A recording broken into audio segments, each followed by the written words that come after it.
इगतपुरी शहरातील खालचीपेठ येथील जिल्हा परिषद शाळेच्या नूतन वास्तूचे उद्घाटन सोहळा उत्साहात पार पडला।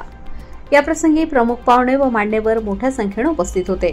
व्यासपीठावर प्रमुख पाहुणे माजी नगरसेवक शिवाभाऊ परदेशी, रुपेश करपे, विस्तार अधिकारी अशोक मुंडे, समाजसेवक निखिल करपे, सागर परदेशी आदींसह मान्यवर उपस्थित होते।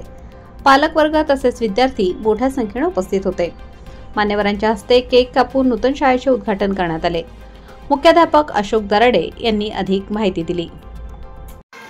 मी दराडे अशोक मुरलीधर, जिप शाळा लोअरपेठ येथे मुख्याध्यापक म्हणून कार्यरत आहे।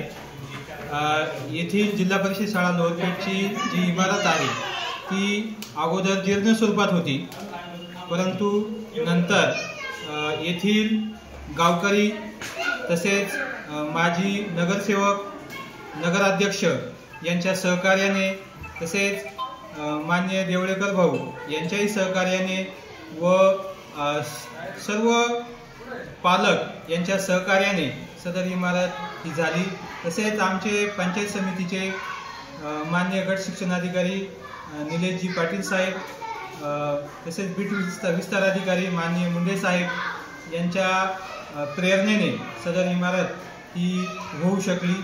तसेच जिल्हा परिषद नाशिक येथील माननीय CO madam Ashima Mittal madam, तसेच आमच्या जिप नाशिकचे शिक्षणाधिकारी डॉक्टर बच्छाव साहेब यांच्या मार्गदर्शनामुळेच ह्या इमारतीचं ही होऊ शकली।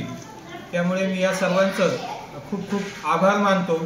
तसेच इथला जो स्टाफ आहे त्या स्टाफचं सुद्धा खूप सहकार्य लाभलं, त्याबद्दल आभार मानतो। धन्यवाद। लोकमान्य न्यूज साठी संचालक लक्ष्मीकांत शिंदे, इगतपुरी।